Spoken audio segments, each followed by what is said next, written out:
बिल्कुल।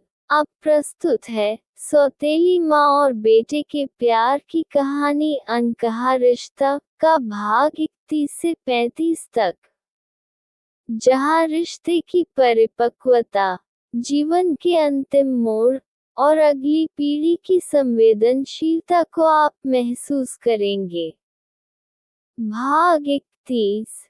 माँ का सपना।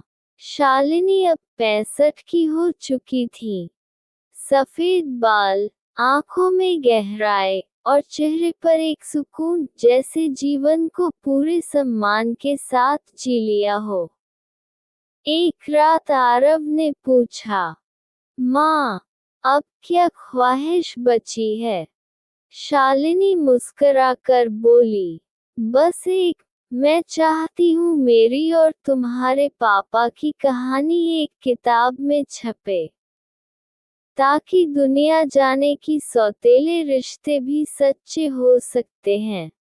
दोस्तों, अगर आपको हमारी कहानी पसंद आ रही हो तो हमारे चैनल को सब्सक्राइब जरूर करना और वीडियो को लाइक करना तो बिल्कुल मत भूलना, और कमेंट में जरूर बताना कि आपको कैसी कहानी पसंद है। और दोस्तों, हाँ, ध्यान से एक और बात सुनिए कि यह जो भाग चल रहे हैं, इन भागों में अगला भाग सुनने के लिए हमारे चैनल सब्सक्राइब जरूर करना, ताकि आपको अगला भाग सुनने में कोई परेशानी ना हो। धन्यवाद आपका दोस्तों।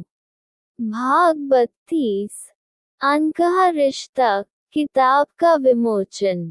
आरव ने अपनी माँ की पूरी डायरी, पुरानी चिट्ठियाँ और रवि की कविताओं को जोड़कर एक किताब तैयार की। बुक अनकहा रिश्ता, एक सौतेली माँ और बेटे का अमर प्रेम। जब उसका विमोचन हुआ तो लोग हतप्रभ थे। सवाल भी आए, मगर जवाब शालिनी की आंखों में था। एक महिला खड़ी हुई और बोली, मैंने भी अपने सौतेले बेटे से माँ जैसा रिश्ता चाहा था, पर डर गई। आपसे हिम्मत मिली। तालियों से पूरा हॉल गूंज उठा। भाग 33। अंतिम चिट्ठी। शालिनी की तबीयत धीरे धीरे गिरने लगी। एक रात उसने आरव को बुलाया और एक चिट्ठी दी। ग्रेटर देन बेटा, जब ये चिट्ठी पढ़ो तब समझ लेना मैं जा चुकी हूँ रवि के पास, लेकिन तू मेरा गर्व है। मेरी गोद में जन्मा नहीं, पर मेरी आत्मा से जुड़ा। मैं सौतेली माँ नहीं, तेरी सच्ची माँ थी, हूँ और रहूंगी। आरव उस चिट्ठी को सीने से लगाकर रो पड़ा। माँ, तुम हमेशा मेरी माँ रहोगी, नामों से ऊपर।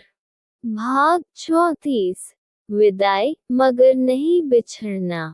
एक सुबह शालिनी चुपचाप इस दुनिया को अलविदा कह गईं।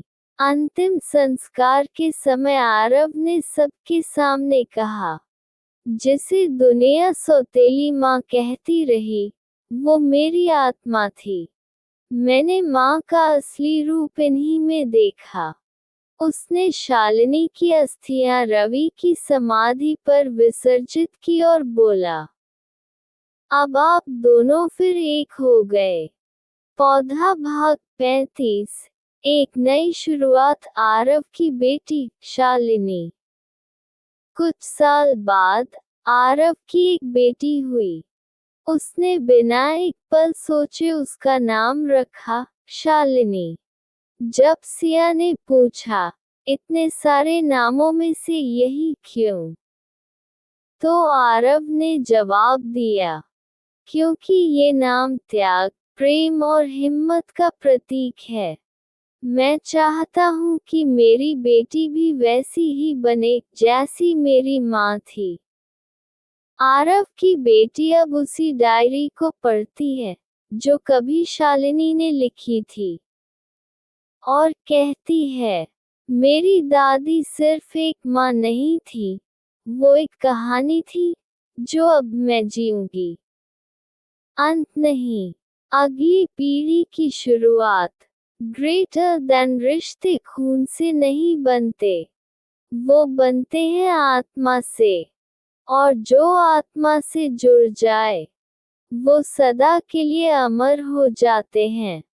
क्या आप चाहेंगे कि मैं अब छोटी शालिनी की कहानी लिखूं, जिसमें वह जानती है कि उसके दादा दादी का रिश्ता आम नहीं था, फिर भी कैसे वह दुनिया के सामने उनकी सच्चाई को सम्मान देती है? बस कहिए हाँ, अगली पीढ़ी की कहानी शुरू करो, और मैं तुरंत भाग 36 से आगे लिखना शुरू कर दूँ।